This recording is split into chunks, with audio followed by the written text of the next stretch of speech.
안녕하세요. 저는 서울 아산병원 사회복지팀에 근무하는 가정의학과 전문의 전성훈이라고 합니다. 오늘 제가 드리려고 하는 말씀은 어르신의 당뇨병에 대해서 말씀드리려고 합니다. 어르신의 당뇨병이 젊은 사람 당뇨병하고 조금 다르거든요. 첫 번째 특징이 뭐냐면 열정이 증가할수록 유병률이 높아집니다. 즉 연령이 증가할수록 평균 혈당이 높아지면서 당뇨를 앓고 계시는 분들이 점점 많아지고 점점 많이 발견됩니다. 당뇨의 증상은 흔히 말씀드리는 게 뭐냐면 삼다라고 해서 소변 많이 먹고 물 많이 먹고 그다음에 체중 빠지고 뭐 음식 많이 드시고 이런 증상이 심한 당뇨병이 젊은 사람들한테 볼 수 있는데 어르신들의 당뇨병은 그런 증상이 없는 분들이 많으세요. 그냥 내가 소변을 자주 보는 것 같다 아니면 조금 피곤한 것 같은데 근데 건강검진 했더니 나한테 당뇨병이라고 한다 이렇게 진단되는 경우가 아주 많으세요. 어르신들 경우에는 증상이 없는 경우가 많이 있고요. 그다음에 두 번째 특징이 뭐냐면 치료가 점점 어려워지는 것 같아요. 당뇨병이 있으신 분들도 내가 옛날에는 조금만 노력하면 조금만 운동 열심히 하면 식사 조금만 조절하면 그 당뇨 조절이 잘 됐는데 나이가 들면서 먹는 약도 점점 늘어나고 효과가 있던 약도 효과가 없어지는 것 같고 이런 말씀들을 많이 하세요. 특히 식후 혈당이 잘 조절되지 않는다고 이런 불만들을 많이 얘기하십니다. 그 다음에 또 한 가지 어려운 점은 뭐냐면 다른 동반 질병이 많으세요. 당뇨병에서 그 혈당이 올라가는 걸 예방하기 위해서 혈당이 올리는 약물을 안 먹도록 그렇게 노력해야 되는데 첫 번째로 그 전형적인 약물이 뭐냐면 스테로이드라고 하는 그런 약이 있는데 이게 뭐 이식을 받았다든지 아니면 류마티스 질환이 있다든지 그 외에 굉장히 많은 경우에 요즘은 스테로이드를 사용하거든요. 그래서 스테로이드가 우리 몸속에 혈당을 올리기 때문에 가능하면 당뇨 있는 사람들은 그걸 안 먹었으면 좋겠지만 당뇨도 중요하지만 지금 가족에 있는 여러 가지 질병 때문에 그 스테로이드나 아니면 여러 가지 약물을 먹을 수밖에 없는 그런 어려움이 있는 것 같고요. 그 다음에 또 한 가지는 당뇨를 하기 위해서 약도 중요하지만 우리가 운동도 열심히 해야 되고 식사 조절도 잘 해야 되는데 운동이 뭐 무릎이 아프다든지 아니면 여러 가지 질병 때문에 못 움직이는 경우도 많이 있고요. 식사는 식사 조절을 해야 되는데 뭐 집에서 먹는 것도 아니고 여러 가지 식사 조절에 어려움을 호소하시는 분들이 많으세요. 그래서 어르신들의 당뇨병은 여러 가지 문제가 있긴 하지만 점점 많아지면서 점점 그 관리하기가 어렵다고 많이 그런 어려움들을 많이 호소하세요. 그래서 당뇨병을 치료하기 위해서 우리가 당뇨병을 관리하기 위해서 제일 처음에 말씀드리고 싶은 건 식사예요. 식이요법은 중요한 게 뭐냐면 규칙적으로 균형 잡힌 식사를 하는 게 중요하세요. 규칙적으로 식사한다고 하는 거는 시간에 맞춰서 하루에 3번, 간식한다, 간식까지 포함해서 그렇게 하는 거 규칙적이라고 하는 건 양도 그렇게 크게 변하지 않도록, 과식하지 않도록, 적게 먹지 않도록 그렇게 하시면 좋겠고요. 그 다음에 균형 잡힌 식사라고 하는 건 뭐냐면 식사를 구성하는 성분이 여러 가지가 있는데 탄수화물, 단백질, 그 다음에 지방, 그 다음에 무기질, 그 다음에 비타민 이렇게 여러 가지가 있는데 그런 모든 그 구성 성분이 다 들어가도록 했으면 좋겠고요. 제일 중요한 거는 당뇨 때문에 내가 식사를 안 한다고 그래서 영양이 부족해지면 이건 아무 소용이 없으세요. 당뇨보다 더 나쁜 것이 생길 수 있습니다. 제일 처음에 말씀드리고 싶은 건 뭐냐면 탄수화물이에요. 탄수화물은 우리 몸속에서 어디서 제일 많이 쓰냐면 머리하고 그 다음에 심장에서 제일 많이 쓰는 에너지입니다. 그래서 탄수화물이 부족하면 뭐 두통이 온다거나 여러 가지 증상이 생길 수 있기 때문에 탄수화물을 안 먹는 건 절대로 권고하는 사항이 아닙니다. 탄수화물을 먹어야 합니다. 꼭 먹어야 하는데 양이 중요한데 밥은 작은 고기로 한 공기 정도로 먹는 게 중요하세요. 그 다음에 밥을 먹으라고 하면 흰 밥은 안 뭐 당뇨에 나쁘니까 안 먹지만 우리 당뇨에 좋은 뭐 잡곡밥, 현미밥 이런 거는 당뇨에 좋으니까 얼마든지 먹어도 된다고 생각하시는 분들이 간혹 계시는데요. 탄수화물이라는 것이 그 어떤 좋은 탄수화물, 나쁜 탄수화물 이것도 중요하지만 더 중요한 건 탄수화물의 양이 중요하기 때문에 많이 먹으면 안 되세요. 꼭 먹어야 되지만 작은 고기 한 공기 그 이상 드시는 건 별로 권유하지 않습니다. 그 다음에 단백질은 충분히 먹고 식이섬유는 많이 먹도록 그렇게 노력해 주시면 좋겠어요. 단백질이라고 하는 건 뭐예요? 어육류라고 해서 생선이나 아니면은 고기 아니면은 두부, 우유 이런 거에 많이 들어있기 때문에 그걸 드시면 좋겠고요. 식이섬유는 야채류는 충분히 드셔도 좋습니다. 우리가 부족한 게 칼슘이 우리 몸속에도 제일 많이 부족하기 때문에 우유 제품, 요거트 등에 대해서는 그 많이 드시도록 노력을 하셔야 합니다. 그다음에 지금 제가 말씀드리고 싶은 건 뭐냐면 과일하고 견과류가 일반적으로 우리 건강에 좋은 식품으로 알려져 있어서 과일하고 견과류가 당뇨에도 좋다고들 생각하시거든요. 근데 과일은 과당이 많이 섞여 있기 때문에 그걸 마음 놓고 먹으면, 많이 먹으면 혈당이 많이 올라와져서 혈당 관리가 잘 안 되는 걸 관찰할 수 있고요. 그다음에 견과류가루가 하는 건 우리 고지혈증에 좋다고 해서 캐슈넛 뭐 이런 것들을 마음 놓고 그렇게 먹기도 하거든요. 근데 견과류도 많이 먹으면 한 주먹이 다 이게 그 밥 한 공기보다 훨씬 많은 칼로리를 가지고 있기 때문에 이것도 마음 놓고 드시면 안 되는 겁니다. 그래서 중요한 건 규칙적으로 균형 잡힌 식사를 해야 하고 영양 부족이 생기지 않도록 그렇게 관리를 하셔야 됩니다. 여러분들께서 당뇨라고 하면 어떤 식사를 하시도록 노력하시겠어요? 대개는 이쪽 식사가 우리 건강에 좋다고 생각하실 거예요. 이거는 지금 왜냐하면 왜 좋다고 생각하냐고 제가 여쭤보면 흰밥이 식사 잘 되고 그다음에 이건 순수하게 채식이니까 우리 몸속에서 훨씬 더 좋다고 생각하실 수 있는 그런 거예요. 여기는 지금 뭐 생선이 그다지 나한테는 소화도 잘 안 되고 이거는 기름도 있을 수 있으니까 이거보다 이걸 택하겠다고 말씀하시겠지만 우리 몸속에서는 아까 말씀드렸던 탄수화물, 단백질, 지방, 채소 다 들어있는 걸 먹어야 되니까 생선을 넣어서 단백질을 충분히 드셔야 해요. 그래서 이게 훨씬 더 균형 잡힌 식단이라는 걸 이해하시고 그다음에 우리가 이게 건강한 식단이라고 생각할 수는 없어요. 당뇨가 없으신 분들도 단백질을 충분히 드셔야 되는 의미에서 이렇게 드시도록 노력해 주시면 좋겠어요. 그다음에 그 연세가 드신 분들이 공복혈당하고 식후혈당하고 비교해서 어느 식에 더 관리를 어려워하시냐면 그 식후혈당을 더 훨씬 어려워하시는데 식후혈당이 관리가 잘 안 되면 뭐가 중요하냐면 대혈관 합병증이 생기는데 이거는 대혈관 합병증이라고 하는 건 뭐냐면 뇌졸중, 그 협심증처럼 큰 혈관이 막히는 그런 동맥경화가 생겨서 그 혈관이 막혀서 뇌졸중이나 동맥경화가 생기는 일을 관찰할 수 있거든요. 그래서 당뇨 합병증이 여러 가지가 있지만 그런 것들이 생기지 않기 위해서 식후혈당을 조절하는 게 중요한데 왜 나이가 들면 그렇게 식후혈당이 조절이 잘 안 되느냐? 제일 첫 번째 노화 때문에 그래. 노화라고 하는 건 뭐냐면 우리가 식사를 하면 식사 후에 그 인슐린이 정기적으로 좀 더 많이 분비돼 있거든요. 그런데 우리 몸속에 췌장의 기능이 감소해서 식사를 했는데도 인슐린의 양분이 충분히 분비되지 않기 때문에 혈당이 잘 떨어지지 않으세요. 그 다음에 또 한 가지 중요한 건 뭐냐면 우리 어르신들이 탄수화물을 너무 많이 드세요. 그거는 아까 퀴즈에서 봤던 것처럼 채식은 좋고 기름진 건 나쁘다고 생각하는 그런 생각을 가지고 계셔서 무조건 감자, 그 다음에 뭐 아까 보였던 것처럼 밥 이런 것만 먹으려고 나물 이런 것만 먹으려고 하고 그 다음에 고기나 이런 것들은 나한테 소화도 잘 안 되고 물론 소화도 잘 안 되시는 면도 있어서 그런 면이 있긴 하지만 육식은 나쁘다고 생각하니까 되게 이렇게 드시는데 탄수화물이 너무 많아요. 그 다음에 우리가 많이 먹을 수 있는 뭐 밥, 떡, 국수, 그다음에 빵 이런 것들이 다 먹기 좋고 맛있고 편하기는 하지만 탄수화물로 이루어져서 혈당을 많이 올린다는 거 꼭 기억해 주시면 좋겠고요. 그래서 아까 말씀드렸던 규칙적으로 필요한 만큼 드시는 게 중요해서 많이 드시지 않는 게 중요하고 그 다음에 적게도 먹으면 안 돼요. 체중이 줄면 안 되는 것도 굉장히 중요하다고 말씀드릴 수 있겠어요. 운동은 어떻게 하느냐? 이거 일반적인 운동의 원칙이에요. 일주일에 300분 정도 운동하시도록 노력하시는 게 좋겠고 그 중에서도 그 걷기는 조금 운동이 부족한 면이 있으니까 땀이 나는 듯하게 운동하시도록 그렇게 노력해 주시면 좋겠고 그게 빨리 걷기, 자전거 타기, 수영 연습하기예요. 이거 하시면 해보시면 알겠지만 한 10분만 하시면 땀이 축 나게 돼 있으니까 일단 그렇게 하시면 좋겠고요.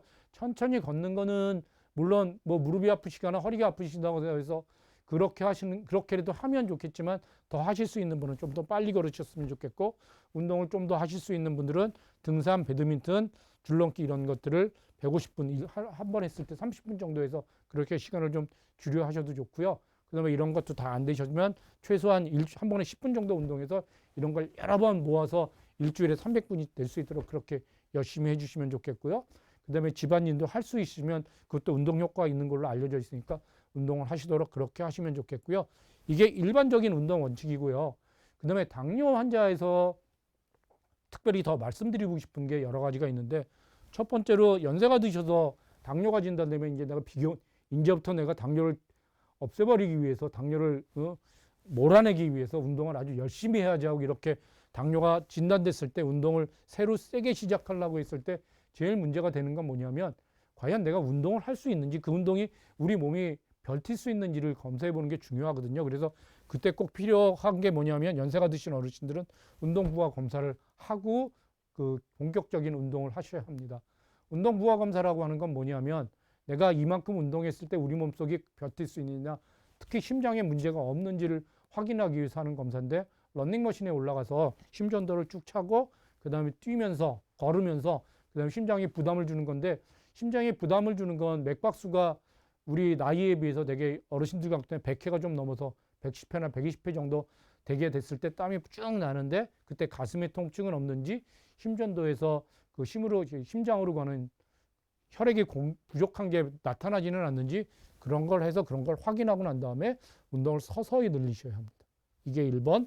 그 다음에 운동을 하게 되면 혈당이 떨어지게 돼 있는데 저혈당이 생길 수 있는데요. 이 저혈당은 주로 어떤 사람들한테 생기냐면, 우리가 치료제로 인슐린을 주사를 맞는 경우가 있고, 여기 나와 있는 것처럼 제일 많이 쓰는 약인데 아마리나 다이미크론이라고 하는 약물인데, 이거는 우리 몸속에서 인슐린이 분비되도록 하는 약물이거든요. 그래서 이런 것들이 인슐린이 우리 몸속에서 많아졌을 때, 운동했을 때, 운동할 때, 특히 공복에 운동하게 되면 저혈당이 생길 수 있어요. 그래서 저혈당이 생기지 않도록 운동하시는 게 중요해서 우리가 권유하기는 식사하고 난 다음에 운동하시도록 그렇게 권유합니다. 식전 운동이 아니라 식사하고 난 다음에 운동했으면 좋겠고, 그 다음에 식사하고 난 다음에 운동을 하면 어떤 유리한 점이 또 하나 있냐면 식후혈당을 조절하는 데도 도움이 됩니다. 그래서 공복시 운동 피하고 저혈당 이런 약을 쓰시는 분들은 저혈당이 잘 생길 수 있다는 거 알아주시면 좋겠고요.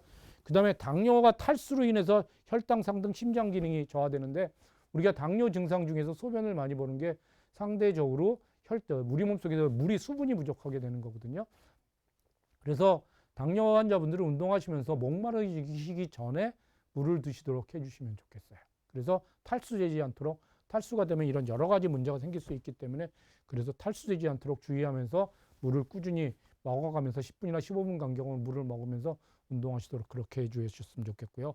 그 다음에 당뇨 환자들한테만 생기는 또 한 가지 문제는 말초신경병증이라고 해서 우리가 발이 다쳐도 모르는 그런 문제가 생기세요. 그래서 발에 상처가 생기는 거, 새로운 신발 신고 그 다음에 열심히 걸었는데 발에 상처가 났는데 그걸 몰라서 그걸로 인해서 발이 점점 문제가 생겨서 곪고, 그 다음에 감염이 낫지 않아서 다리를 잘라야 되는 그런 경우가 생기기 때문에, 그런 것들을 조심하셔야 되는 게, 당뇨 환자들이 운동에서 일반적인 운동도 하지만 그 다음에 이런 것도 조심하셔야 하고요.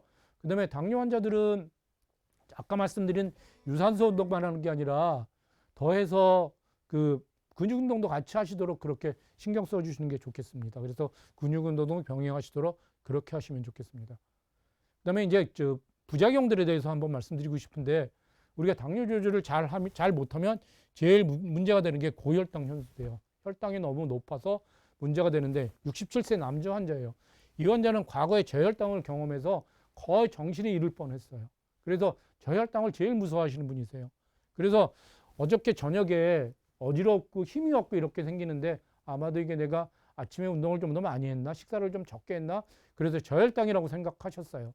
그럼 저혈당이 오면 생각하는 게 뭐냐면, 내가 인슐린 때문에 저혈당이 생기니까 인슐린 끊고 그 다음에 혈당이 낮아졌으니까 식사를 많이 해야 되는데 탄수화물을 많이 드시는 거예요. 짜장면을 많이 드셨어요.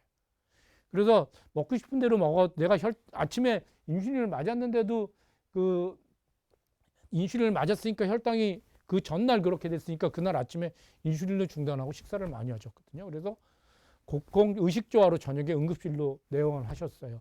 응급실에서 검사해 보니까 혈당이 800이고 당화혈색소는 9.8, 소변에서는 케톤이 나오는 거예요. 식사를 많이 하셨음에도 불구하고 그 혈당이 많이 올라와서 우리가 지금 배고픈 상태가 돼요. 그래서 진단은 당뇨폐성 케톤산증 고혈당성 혼수예요. 그래서 지금 부족한 게 뭐냐면 탈수하고 인슐린이 부족한 게 제일 문제이기 때문에, 이런 경우에는 대량의 수확하고 인슐린으로 치료할 수 있어요. 그래서 고혈당으로 인해서 탈수가 심각하게 생기는 거라, 지금 이 환자 같은 경우에는 치료를 잘 했는데 과거에 저혈당 때문에 무서워서 스스로 인슐린을 중단하고 식사를 많이 한 게 문제돼요. 그래서 우리가 당뇨 관리를 하면서 저혈당이 생기지 않도록 하는 게 굉장히 중요해요. 왜 저혈당이 피하는 게 중요하냐면, 어르신들 같은 경우에는 저혈당을 경험하고 저혈당이 있으면 치매 위험성이 증가하고 그 다음에 부정맥의 위험성이 증가돼서 그걸로 인해서 사망할 수 있는 그런 문제가 생겨서, 저혈당이 안 생기도록 하는 게 굉장히 중요하고, 아까 그 환자처럼 일단 저혈당을 한번 심하게 경험하면 당뇨 관리에 굉장히 어려움이 생기세요. 그래서 인슐린을 치료한다거나 인슐린이 많이 나오는 이런 약을 쓰는 사람들한테 저혈당이 많이 생기고, 그 다음에 간에서 단 생성이 부족하면 밤에 수면 중에도 발생할 수 있어요. 예방은 약물 치료 끊거나 줄이거나가 아니라 식사를 거르지 않아야 합니다. 식사를 거르고 그 다음에 내가 운동이 부족한 것 같다 그래서 운동을 더 많이 하는 이런 것들이 저혈당이 생길 수 있기 때문에 저혈당을 피하도록 하는 게 어르신들한테는 굉장히 중요해요. 저혈당하고 고혈당하고 어느 게 더 나쁠까요? 고혈당은 사실은 조금 높으면 떨어뜨리려고 노력하면 되지만, 심각한 저혈당이 오면 그때 혈당을 공급하지 못하면 이런 심각한 문제가 생길 수 있기 때문에 저혈당을 피하시도록 하는 게 좋겠습니다. 그 다음에 저혈당의 증상이 뭐냐면 어지럽고 기운이 빠지고 식은땀, 가슴 뛰고 불안하며 손이 떨리는 증상이 생기고요. 심하면 의식을 상실할 정도로 이런 문제가 생기세요. 되게 경험했던 분들은 이런 정도에서 치료가 했으면 좋겠고요. 그 다음에 간에서 그 혈당을 만들어주는데 그 증상이 떨어지면 수면 중에도 이런 증상이 생길 수 있고, 식은땀, 악몽, 아침에 심한 두통 등이 생길 수 있습니다. 그래서 이렇게 됐을 때 우리가 치료하는 건 뭐냐면 먹어야 돼요.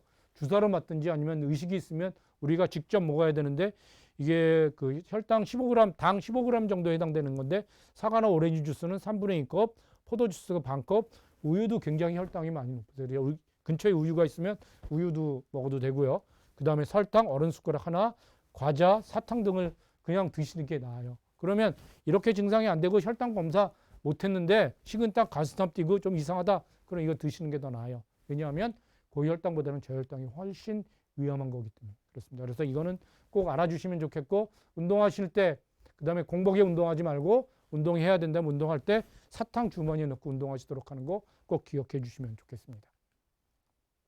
그래서 여기까지 말씀드렸고요. 그 다음에 우리가 어르신이 당뇨를 잘 관리했으면 좋겠지만, 연세가 많이 드시면 많이 들수록 철저하게 관리하는 걸 별로 권유하지 않는데, 그 이유는 저혈당의 위험성을 감수하면서 관리하는 건 아닙니다. 첫 번째로 건강한 상태이시고 기대형 기능이 충분한 상태라면 당화혈색소를 7.0% 이하로 유지할 수 있도록 철저하게 노력해 주시면 좋겠어요. 그래서 일반적으로 내가 지금 크게 건강에 문제 없고 운동을 잘 할 수 있고 그러면 7% 이하를 유지할 수 있도록 노력해 주시면 좋겠고요. 그다음에 건강 상태가 좀 떨어지고 경도의 인지장애는 지금 치매로 넘어갈지 안 넘어갈지 이런 정도로 조금 일상생활에 어려움이 있다면 여러 가지 문제가 생길 수 있는데, 특히 저혈당, 낙상 우려 때문에 이런 것들이 생기지 않도록 관리를 해야 돼서 되게 8% 정도까지 이하로 관리를 할 수 있도록 그렇게 노력해 주시면 좋겠어요. 8%가 넘어가면 아까 그 환자가 응급실에 실려온 것처럼 그런 문제가 생길 수도 있어요. 그 다음에 이거보다 더 나빠져서 침대에 누워 있다거나 여러 가지 문제가 생기신 분이라면, 그 다음에 만성동발이 증반돼 있고 심한 치매 등으로 인해서 본인이 그 일상생활이 어렵고 남의 도움을 받아야만 일상생활을 할 수 있다면, 당뇨를 그렇게 철저히 6% 당화혈색소를 6% 이렇게 관리하는 게 도움이 안 될 수도 있고, 그다음에 저혈당의 위험도 있기 때문에 당화혈색소를 8.5%로 조금 더 너그럽게 관리할 수 있도록 그렇게 합니다. 그렇다고 이 이상 올라가는 거는 당뇨 그 자체로 인한 고혈당으로 위한 합병증이 있을 수 있기 때문에 적어도 암만 심해도 8.5% 이하로는 유지할 수 있도록 그렇게 관리해야 한다는 거 다시 한번 말씀드립니다. 그 다음에 이제 마지막으로 당뇨병의 관리를 어떻게 해야 되는지 요약해서 말씀드리는 걸로 끝내도록 합니다. 식사는 적은 양이라도 규칙적으로 섭취하고, 탄수화물은 낮은 당지수로. 낮은 당지수를 말씀드린 우리 고구마 한번 말씀드리면요. 고구마, 감자하고 고구마하고 비교해 보면 고구마가 당지수가 낮아서 고구마가 훨씬 당뇨에 좋은 걸로 생각하실 수 있는데요. 그거는 생고구마 얘기고, 맨 처음에 삶은 고구마가 되면 적어도 국수 정도로 나쁜 게 돼요. 그 다음에 그걸 군고구마가 제일 맛있는데 군고구마 정도 되면 그 식빵 먹는 것처럼 나쁜 거게 돼요. 그래서 고구마도 생고구마는 괜찮지만 당뇨에 크게 나쁘지 않지만, 삶은 고구마, 구운 고구마는 당뇨에 나쁘다는 거 알아주시면 좋겠어요. 그래서 낮은 당지수로 하는 거는 탄수화물을 꼭 먹어야 되긴 하지만 혈당을 올리지 않는 걸로 그렇게 드시도록 그렇게 하시면 좋겠고요. 두 번째는 운동 열심히 해야 되는데 규칙적으로 근육 운동을 병행하는 걸 신경 써주시면 좋겠고요. 그 다음에 스트레스를 관리해 주십시오. 스트레스 호르몬이 우리 몸 속에 나오면 이것들은 모두 혈당이 분비하는 쪽으로 그렇게 작용하기 때문입니다. 그 다음에 잠을 잘 주무시는 게 중요한데, 11시에서 3시는 우리가 그 혈당을 떨어뜨리는 호르몬이 분비되기 때문에 그 시간에 식사를 특히 11시에서 3시까지 그래서 10시 반에는 주무셔서 4시 이후에 일어날 수 있도록 그렇게 수면의 질을 높이는 게 당뇨 관리에 굉장히 중요하십니다. 그 다음에 또 한 가지 중요한 건 약을 잘 드시도록 그렇게 하시면 좋겠고 약을 먹으면서 내가 어떤 약을 먹는지 그 다음에 그런 약을 먹었을 때 저혈당을 일으키고 있는 약은 아닌지 이런 것들을 약 드시는 분 여러분께서 잘 알아주셔서 저혈당을 예방할 수 있도록 그렇게 잘 관리해 주시면 좋겠습니다. 다시 한번 그 어르신의 당뇨에 대해서 요약해서 말씀드리면 어르신이 나이가 들면서 당뇨 환자가 점점 많아지고 그 다음에 당뇨 환자들은 그 관리하기가 점점 어려워지고 그 중에서 특히 그 식후혈당 관리가 어려워지는데 식후혈당을 잘 관리하기 위해서는 탄수화물을 많이 먹지 않도록 그렇게 노력해야 하지만 탄수화물을 안 먹으면 여러 가지로 딴 문제가 생기기 때문에 탄수화물은 꼭 먹으면서 건강한 탄수화물을 많이 먹지 않도록 그렇게 식사 관리를 잘 할 수 있도록 노력해 주시면 좋겠고요. 그런데 운동하기가 어렵지만 운동도 꼭 관리를 잘 해서 그다음에 그 열심히 운동할 수 있도록 그렇게 노력하시고 그다음에 근육 운동을 병행할 수 있도록 그렇게 잘 알아주시면 좋겠습니다. 약 잘 드시는 것도 굉장히 중요한 말씀이라고 다시 한번 말씀드립니다. 예, 이걸로 마치겠습니다. 경청해 주셔서 감사합니다.